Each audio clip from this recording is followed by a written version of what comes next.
Charminar news కి స్వాగతం. ముందుగా ముఖ్యాంశాలు. పరీక్ష లేకుండానే స్పోర్ట్స్ కోటాలో ఉద్యోగాలు జగన్.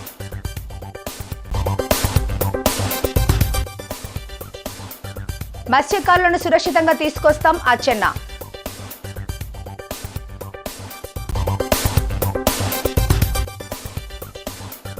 పాలిటెక్నిక్ లో శక్తి విధానంపై విద్యార్థుల ఆందోళన. సముద్రంలో వేటకు వెళ్లి గల్లంతైన డాక్టర్ బిఆర్ అంబేద్కర్ కోనసీమ జిల్లాకు చెందిన మత్స్యకారుల కోసం రెస్క్యూ ఆపరేషన్ కొనసాగుతోంది. గల్లంతైన మత్స్యకారుల కుటుంబాలను మంత్రి అచ్చెన్నాయుడు బుధవారం పరామర్శించారు. బాధిత మత్స్యకార కుటుంబాలకు ధైర్యం చెప్పారు. ఇప్పటికే సమాచారం ఉంది. వాడల్ రేవ్ ఫిషింగ్ ల్యాండింగ్ సెంటర్ నుంచి IND AP EI MO 135 number మత్స్యకార బోటు 3వ తేదీన ఆగస్టు నెలలో ఇక్కడ నుంచి బయలుదేరిన విషయం మీ అందరికి కూడా తెలుసు. అందులో 7 మత్స్యకారులు ఉన్నారు. ఒకరు కోపనాతి రామకృష్ణ, తండ్రి సత్యనారాయణ,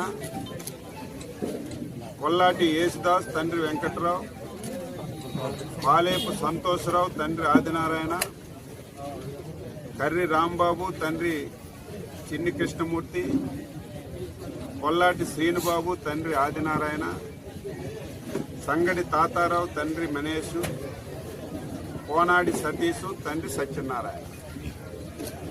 ఉన్నటువంటి ఇన్ఛార్జ్ మెరైన్ డిఐజీ జెట్టి గారికి కూడా సమాచారం ఇచ్చి ఇమీడియట్గా గాలింపు చర్యలు ప్రారంభించామని చెప్పి తెలియజేస్తున్నాం. ఇప్పటికే గాలింపు చర్యలు చాలా ముమ్మరంగా జరుగుతున్నాయి. కోస్ట్ గార్డ్ నుంచి 5 అధునాతనమైనటువంటి పడవలు రంగంలో దిగాయి. నేవల్ నుంచి 2 పడవలు రంగంలో దిగాయి.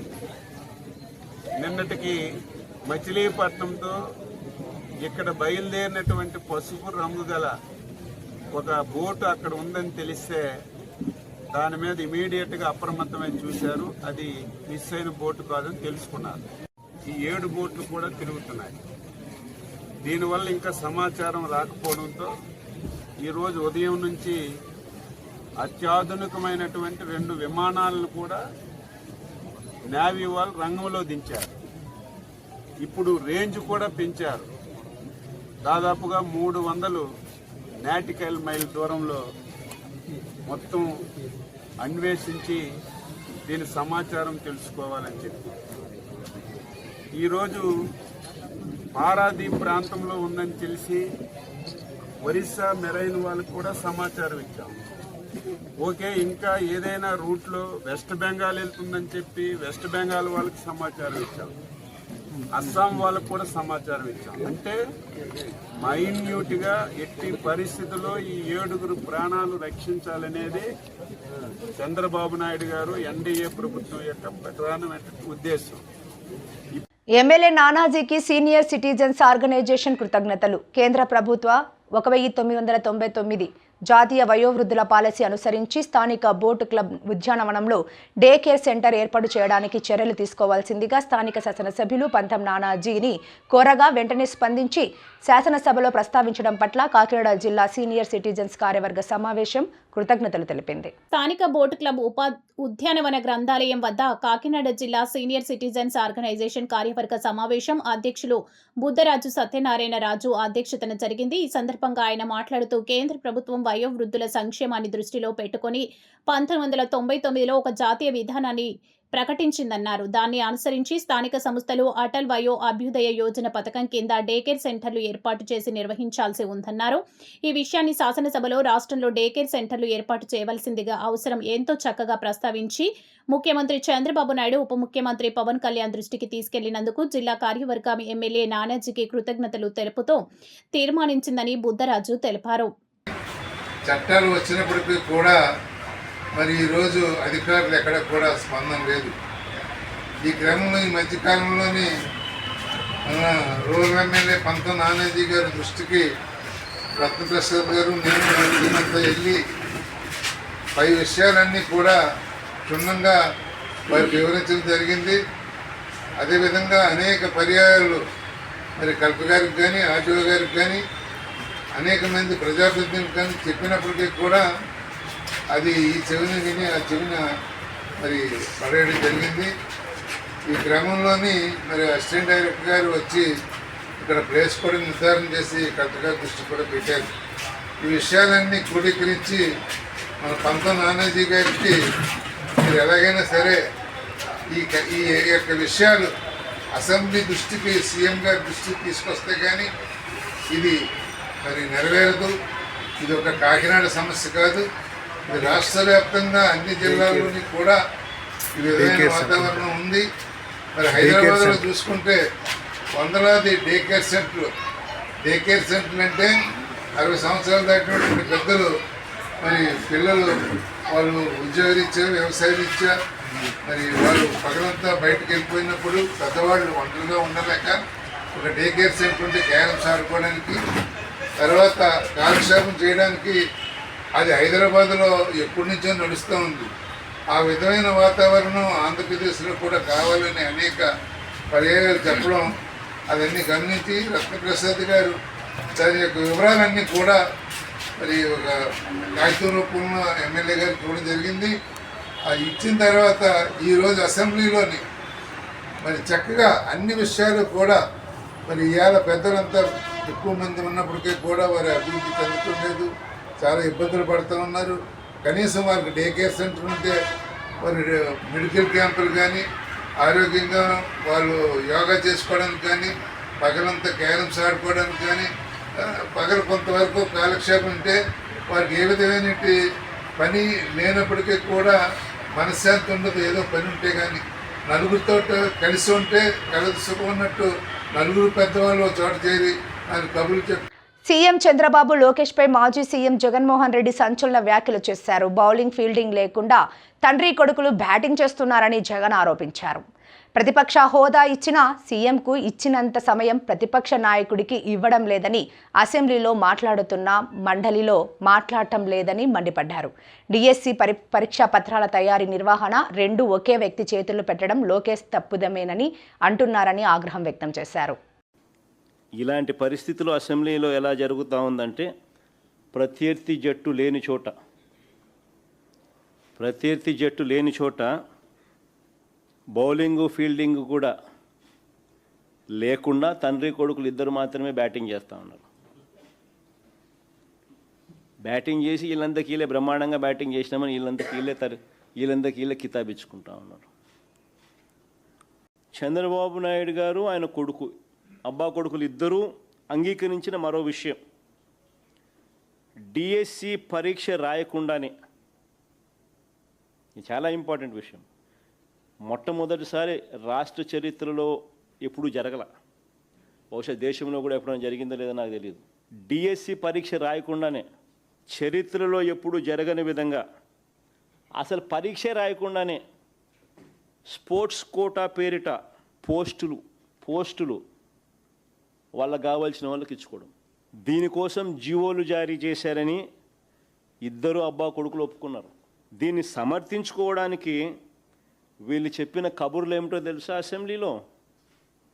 దీన్ని సమర్థించుకోవడానికి వీళ్ళు చెప్పిన కబుర్లు అసెంబ్లీలో ఏమిటి అని అంటే, స్పోర్ట్స్ పర్సన్స్కు టెస్ట్ పెట్టాల్సిన అవసరం లేదంట. వీళ్ళు చెప్పిన మాటలు అసెంబ్లీలో, స్పోర్ట్స్ పర్సన్స్కు టెస్టులు పెట్టాల్సిన అవసరం లేదంట. పివి సింధు లాంటి వారికి నేరుగా ఉద్యోగాలు ఇచ్చాం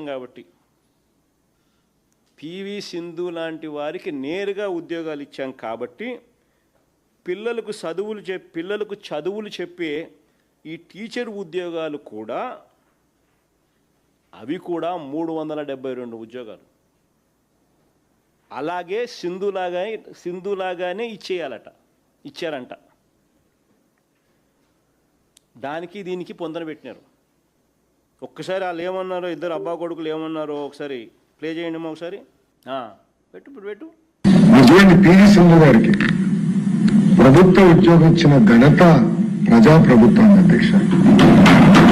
అధ్యక్ష ఇంకా కొన్ని సంవత్సరాల ఐఏఎస్ అధికారి కాబోతుంది అధ్యక్ష. కన్ఫర్డ్ ఐఏఎస్ కి షీ బికమ్ ఎలిజిబుల్. అంటే స్పోర్ట్స్ పర్సన్ కి టెస్ట్ పెట్టాలని లేదు అధ్యక్ష. The idea is to promote sports. Quota వాళ్ళకి ఇవ్వాలని చాలా స్పష్టంగా ఉంది అధ్యక్ష. వాళ్ళందరికీ ఏదైతే రూల్ పాటించామో అదే రూల్ ఇక్కడ కూడా పాటించి వాళ్ళ సింధుకు ఏ రూల్ పాటించినామో ఇక్కడ కూడా అదే రూల్ పాటించినారంట. 372 ఉద్యోగాలు పరీక్ష అనేదే లేకుండా, డిఎస్సి పరీక్ష అనేదే లేకుండా సింధు పేరు చెప్పి పివి సింధుకు డిఎస్సిలో స్పోర్ట్స్ కోటాలో నింపిన 372 ఉద్యోగాలకు మధ్య పోలిక తీసుకొచ్చినారు. పాలిటెక్నిక్ విద్యలో శక్తి విధానాన్ని తీసుకురావడాన్ని వ్యతిరేకిస్తూ విద్యార్థులు ఆందోళన వ్యక్తం చేశారు. ఈ విధానం వల్ల నేరుగా బీటెక్ చదివే అవకాశం కోల్పోతామని, ఈసెట్ రాసి బీటెక్ సీట్లు పొందే పాత విధానాన్ని అమలు చేయాలని విద్యార్థులు డిమాండ్ చేశారు.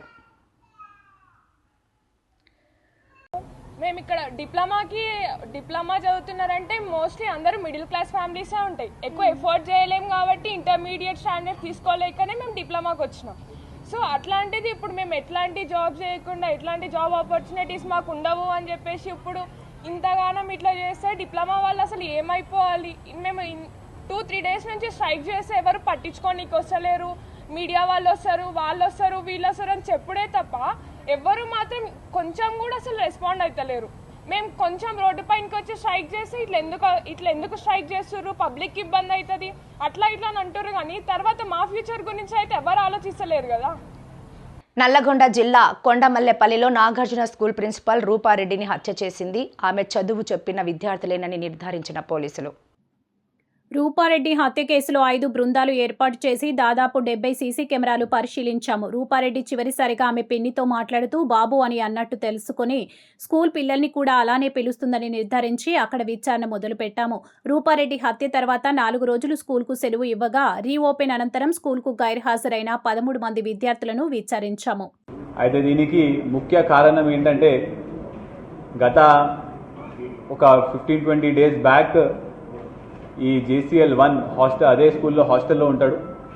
ఆ హాస్టల్లో అతని బ్యాగ్లో సెల్ ఫోన్ ప్లస్ కొంత మనీ దొరికిందని చెప్పేసి ప్రిన్సిపల్ గారు టీచర్ గారు అతన్ని మందలిస్తే అతన్ని హాస్టల్ నుంచి తీసి డే స్కాలర్కి షిఫ్ట్ చేస్తారు.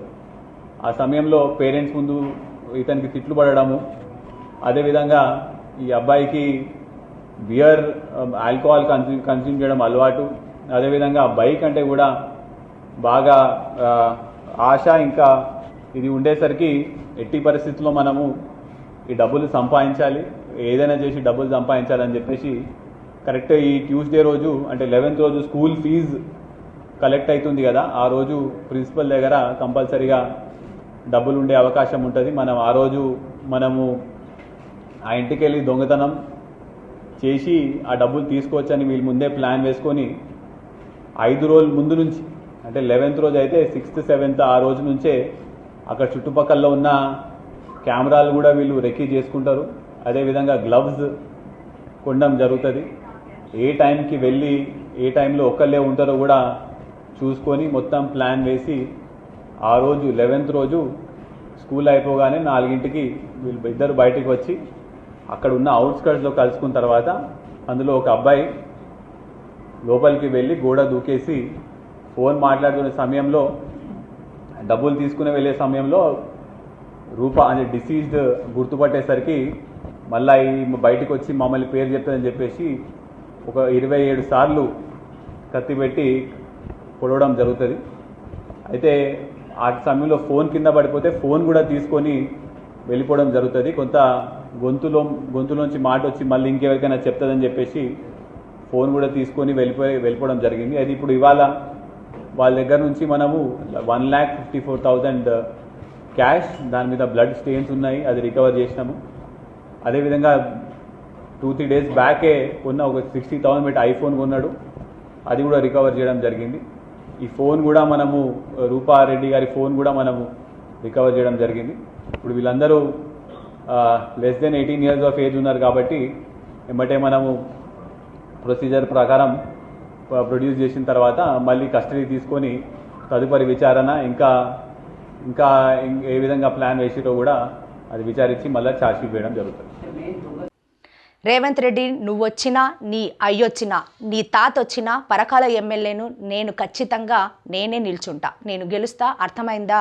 రేవూరి ప్రకాష్ రెడ్డిని ఇప్పుడు రాజీనామా చేయించి నువ్వు ప్రచారం చేయి రేవంత్ రెడ్డి, నేను ఇండిపెండెంట్గా నిల్చుంటా, నీ మీద నేను గెలుస్తా. మంత్రి కొండా సురేఖ కూతురు కొండా సుస్మిత. ఈరోజు నేను అందరి సమక్షంలో చెప్తున్నాను, అయ్యా రేవంత్ రెడ్డి, నువ్వు గాని రేవూరి ప్రకాష్ రెడ్డి గాని వాళ్ళ తాత గాని వాళ్ళ అయ్య గాని ఎవరైనా గాని నేనే ఇక్కడ ఎమ్మెల్యేని, ఖచ్చితంగా నేనే నిల్చుంటా, నేనే గెలుస్తా. అర్థమైందా? ఈ సందర్భంగా నేను మీకు ఇక్కడ నుంచే చెప్తున్నా, నువ్వు ఇప్పుడు రాజీనామా చేయమని చెప్పు, ఇప్పుడు ఇద్దరం నిల్చుందాము, ఎవరు గెలుస్తారో చూద్దాం. నువ్వు వచ్చి క్యాన్వసింగ్ చేయి, నువ్వు వచ్చి క్యాన్వసింగ్ చేయి రేవూరి ప్రకాష్ రెడ్డికి. నేను ఇండిపెండెంట్ అయినా నిల్చుంటా, ఒకవేళ కాంగ్రెస్ పార్టీ టికెట్ ఇవ్వకపోతే ఎట్లయినా కూడా నేను గెలుస్తా అని చెప్తున్నా. ఈసారి పర్కాల ఎమ్మెల్యేగా నేను పోటీ చేస్తానని ఈ సందర్భంగా ఈ స్టేజ్ మీద నుంచి నేను మీకు అందరికీ చెప్తున్నా. ఇది గతంలో చెప్పినా, కానీ ఇవాళ నేను ఎందుకు చెప్తున్నా అంటే 2 ఏళ్లుగా గెలిపేయమని చెప్పి అసందర్భంగా మాట్లాడిండు కాబట్టి, అనవసరంగా నన్ను రెచ్చగొట్టిండు కాబట్టి నేను ఇవాళ రావాల్సి వచ్చింది, ఇంకా మాట్లాడాల్సి వచ్చింది. నీ ఇంకా బయటికి తీయాల్సిన చాలా ఉంటాయి. నువ్వు ఇంటెలిజెన్స్ రిపోర్ట్స్ తెప్పించుకొని ఇవాళ అందరు మా లీడర్లు అందరు ఇళ్ల దగ్గర పోలీసు వాళ్ళని పెట్టావు, నువ్వు ఇంటెలిజెన్స్ రిపోర్ట్ తెప్పించుకొని. ఎందుకంత భయం నీకు? నువ్వు మాట్లాడింది తప్పని నీకు కూడా తెలుసు కాబట్టి. కొండా మురళి మంచోడు కాబట్టి ఇప్పటి వరకు బయట మాట్లాడలేదు, కొండా సురేఖ మంచిది కాబట్టి మాట్లాడలేదు. చిత్తగడ్ల కాదు. తెలంగాణలో ప్రభుత్వ పాలిటెక్నిక్ విద్యను ప్రైవేటీకరణ దిశగా తీసుకెళ్లే విధానాలను రాష్ట్ర ప్రభుత్వం వెంటనే ఉపసంహరించుకోవాలని డిమాండ్ చేస్తూ జార్జిరెడ్డి పీడీఎస్యూ, ఏఐఎస్ఏ, పీడీఎస్యూ విద్యార్థి సంఘాల ఆధ్వర్యంలో రుద్రమ్మకోట ప్రభుత్వ పాలిటెక్నిక్ కళాశాల వద్ద వందలాది మంది విద్యార్థులతో భారీ ర్యాలీ, రాస్తారోకో, ధర్నా కార్యక్రమం నిర్వహించారు. ఈ సందర్భంగా కార్యక్రమాన్ని ఉద్దేశించి జార్జిరెడ్డి పీడీఎస్యూ రాష్ట్ర సహాయ కార్యదర్శి సురేష్, ఎంఎస్, ఏఐఎస్ఏ రాష్ట్ర కోఆర్డినేటర్ జంబి అశోక్, పీడీఎస్యూ జిల్లా అధ్యక్షులు వీరభద్రం, పీడీఎస్యూ ప్రణవ్, పీడీఎస్యూ గణేష్ మాట్లాడుతూ ప్రభుత్వ విద్యా సంస్థలను బలోపేతం చేయాల్సిన ప్రభుత్వం వాటి బాధ్యతలు ప్రైవేటు సంస్థలకు అప్పగించే విధానాలను అవలంబించడం వల్ల పేద మధ్యతరగతి విద్యార్థులకు సాంకేతిక విద్య మరింత దూరం అయ్యే ప్రమాదం ఉందని ఆందోళన వ్యక్తం చేశారు. ఈ కార్యక్రమంలో విద్యార్థులు, జార్జిరెడ్డి పీడీఎస్యూ, ఏఐఎస్ఏ, పీడీఎస్యూ నాయకులు రిత్విక, మహేష్, ఉమేష్, శంకర్, జ్యోతి, కల్పన, నవ్య, సురేష్, జ్యోత్స్న, ప్రత్యూష, రమేష్ బాబు తదితరులు పాల్గొన్నారు. రాష్ట్ర వికలాంగుల యాక్ట్ కమిషన్గా వికలాంగుడినే నియమించాలని, లేకుంటే రాష్ట్ర వికలాంగుల సంక్షేమ శాఖ మంత్రి అడ్లూరి లక్ష్మణ్ నివాసాన్ని ముట్టడించి ముఖ్యమంత్రి రేవంత్ రెడ్డి ప్రభుత్వంపై రాష్ట్ర వ్యాప్తంగా దండయాత్ర చేపడతామని భారత వికలాంగుల హక్కుల పరిరక్షణ సమితి రాష్ట్ర అధ్యక్షులు గిద్దె రాజేష్ హెచ్చరించారు. రాష్ట్ర వికలాంగుల యాక్ట్ కమిషనర్గా రాష్ట్ర ముఖ్యమంత్రి రేవంత్ రెడ్డి గారు వికలాంగుల్ని నియమించాలని చెప్పేసి భారత వికలాంగుల హక్కుల పరిరక్షణ సమితి రాష్ట్ర కమిటీ పక్షాన రాష్ట్ర ముఖ్యమంత్రి రేవంత్ రెడ్డి గారు డిమాండ్ చేస్తున్నాం. ఎందుకంటే వికలాంగుల యాక్ట్ కమిషనర్గా సకలాంగులను నియమించడం వల్ల మా సమస్యలు అనేటటువంటి వారికి తెలియకపోవటం, మా సమస్యల పట్ల వాళ్ళు దూరదృష్టి కూడా పెట్టకుండా మా పట్ల నిరంకుశత్వ ధోరణి ప్రదర్శిస్తున్నారు. కాబట్టి వికలాంగుల సమస్యలు, వికలాంగుల బాధలు వికలాంగుల సమాజానికి తెలుసుంటాయి. కాబట్టి తెలంగాణ రాష్ట్ర వికలాంగుల యాక్ట్ కమిషనర్గా వికలాంగుల్ని నియమించాలని చెప్పేసి రాష్ట్ర ముఖ్యమంత్రి రేవంత్ రెడ్డి గారి ప్రభుత్వానికి మేము విజ్ఞప్తి చేస్తున్నాం. యాక్ట్ కమిషనర్గా సకలాంగులను నియమిస్తే మాత్రం రాష్ట్ర మంత్రివర్యులు, రాష్ట్ర వికలాంగుల సంక్షేమ శాఖ మంత్రివర్యులు అయినటువంటి అడ్లూరి లక్ష్మణ్ గారి మినిస్టర్ క్యాంప్ కార్యాలయంలో ఉన్నటువంటి ఆయన యొక్క ఇంటిని కూడా ముట్టడి చేస్తాం. ఒకటే విజ్ఞప్తి చేస్తున్నాం రాష్ట్ర ప్రభుత్వానికి, వికలాంగుల కమిషనర్గా వికలాంగులు నియమించినప్పుడే మా సాధక బాధకాలు తీరుతాయి తప్పితే మీరు సకలాంగులు నియమించి మా పట్ల నిరంకుశత్వ ధోరణి ప్రదర్శించడం అనేది మంచిది కాదు. ఇప్పటికే రాష్ట్ర ముఖ్యమంత్రి గారు పింఛన్లు పెంచుతామని చెప్పేసి, ఆర్టీసీలు ఉచిత ప్రయాణం ఇస్తామని చెప్పేసి, రాష్ట్రంలో వికలాంగుల బ్యాక్లాగ్ ఉద్యోగాలు భర్తీ చేస్తామని చెప్పేసి, వికలాంగుల సంక్షేమ శాఖను ప్రత్యేక శాఖగా గుర్తిస్తామని చెప్పేసి, వికలాంగుల కోసం ప్రత్యేకమైనటువంటి బడ్జెట్ను పెడతామని చెప్పేసి, స్థానిక సంస్థల ఎన్నికలు వికలాంగులకు రిజర్వేషన్ కల్పిస్తామని చెప్పేసి కాంగ్రెస్ పార్టీ ఎన్నికల మేనిఫెస్టోలో చెప్పి దాదాపు వికలాంగుల ఓట్లతో గద్దెనెక్కి 2.5 ఏళ్ళు పూర్తయినా ఒక్క హామీని కూడా ఈ సకలాంగుడైనటువంటి రాష్ట్ర ముఖ్యమంత్రి రేవంత్ రెడ్డి గారు ఒక్క హామీ కూడా నెరవేర్చకుండా వికలాంగులకు సంబంధించిన సమాజం పట్ల నిరంకుశత్వ ధోరణి ప్రదర్శిస్తుంది. కాబట్టి రాష్ట్ర ముఖ్యమంత్రి గారికి మేము ఒకటే విజ్ఞప్తి చేస్తున్నాం. రాష్ట్ర వికలాంగుల కమిషనర్గా వికలాంగుని కనుక నియమించుకుంటే నీ ప్రభుత్వం మీద దండయాత్ర చేస్తాం. అడ్లూరు లక్ష్మణ్ గారికి కూడా విజ్ఞప్తి చేస్తున్నాం. వికలాంగుల కమిషనర్గా వికలాంగునే నియమించాలి. కాంగ్రెస్ పార్టీ అసెంబ్లీ ఎన్నికల సమయంలో వికలాంగులకు ఇచ్చినటువంటి అన్ని హామీలు కూడా నెరవేర్చే విధంగా కాంగ్రెస్ పార్టీ వెంటనే నిర్ణయాలు తీసుకోవాలి. ముఖ్యంగా ఏదైతే రేపు హైదరాబాద్ కేంద్రంగా జరగబోయేటటువంటి గ్రేటర్ హైదరాబాద్ ఎన్నికల్లో కూడా మా వికలాంగులకు ప్రత్యేక రాజకీయ రిజర్వేషన్ కల్పించిన తర్వాతనే గ్రేటర్ హైదరాబాద్ ఎన్నికలు నిర్వహించాలని చెప్పేసి రాష్ట్ర ముఖ్యమంత్రి రేవంత్ రెడ్డి గారికి విజ్ఞప్తి చేస్తూ మా సమస్యలు పరిష్కరించకుండా మా వికలాంగుల కమిషనర్గా మాత్రం సకలాంగులు నియమిస్తే మాత్రం సహించేది లేదు. రేవంత్ రెడ్డి ప్రభుత్వాన్ని గద్దెదించేంత వరకు ఎంతటి పోరాటానికైనా వెనకడుగు వేయకుండా దండయాత్ర చేస్తేనా ఈ రాష్ట్ర అడ్లూరు లక్ష్మణ్ గారు ఎవరైతే రాష్ట్ర మంత్రి వికలాంగుల సంక్షేమ శాఖ మంత్రి అడ్లూరు లక్ష్మణ్ గారికి కూడా పదే మేము విజ్ఞప్తి చేస్తున్నాం.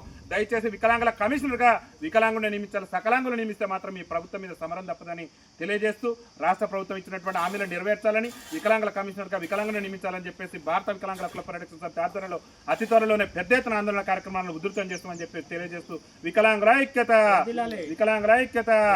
నియమించాలా వికలాంగుల కమిషనర్ గా వికలాంగుణ్ణే నియమించాలా వికలాంగుల కమిషనర్ గా వికలాంగుణ్ణే కల్పించాలి. గ్రేటర్ ఎన్నికల్లో వికలాంగులకు రాజకీయ రిజర్వేషన్ కల్పించాలి. గ్రేటర్ ఎన్నికల్లో వికలాంగులకు దేవరకద్ర నియోజకవర్గం Devarakadra MLA Shri G Madhusudan Reddy GMR గారి ఆదేశానుసారం అడ్డాకుల మండల కేంద్రంలో మాజీ ప్రధానమంత్రి దివంగత శ్రీ రాజీవ్ గాంధీ గారి జయంతి సందర్భంగా ఘనంగా నివాళులు అర్పించిన మండల కాంగ్రెస్ పార్టీ నాయకులు.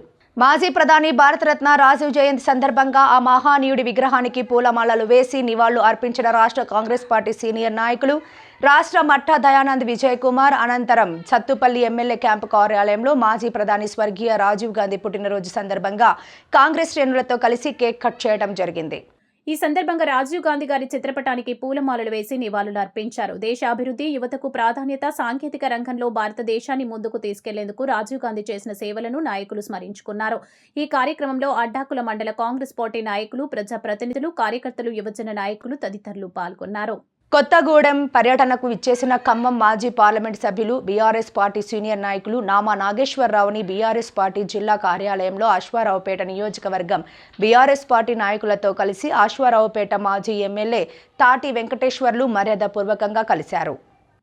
ఈ కార్యక్రమంలో Sathupalli municipal chairman Rehana Begum, Kamal Pasha, vice chairman Bonthu Sumalatha Venu, Sathupalli AMC chairman Doma Anand, Sathupalli మండల కాంగ్రెస్ పార్టీ అధ్యక్షులు సుబ్బారెడ్డి, సత్తుపల్లి పట్టణ కాంగ్రెస్ పార్టీ అధ్యక్షులు Gade Chenna Rao, Sathupalli municipal counsellors, Congress party నాయకులు, కార్యకర్తలు, మహిళలు, యూత్ ఎన్ఎస్యుఐ అధ్యక్షులు సందీప్ గౌడ్, ప్రజలు పాల్గొన్నారు. వార్తలు ముగించే ముందు ముఖ్యాంశాలు మరోసారి. పరీక్ష లేకుండానే స్పోర్ట్స్ కోటాలో ఉద్యోగాలు జగన్.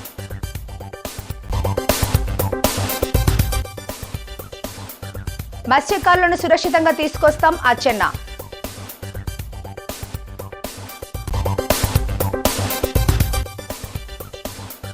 పాలిటెక్నిక్ లో శక్తి విధానంపై విద్యార్థుల ఆందోళన. ఈ వార్తలు ఇంతటితో సమాప్తం. నమస్కారం.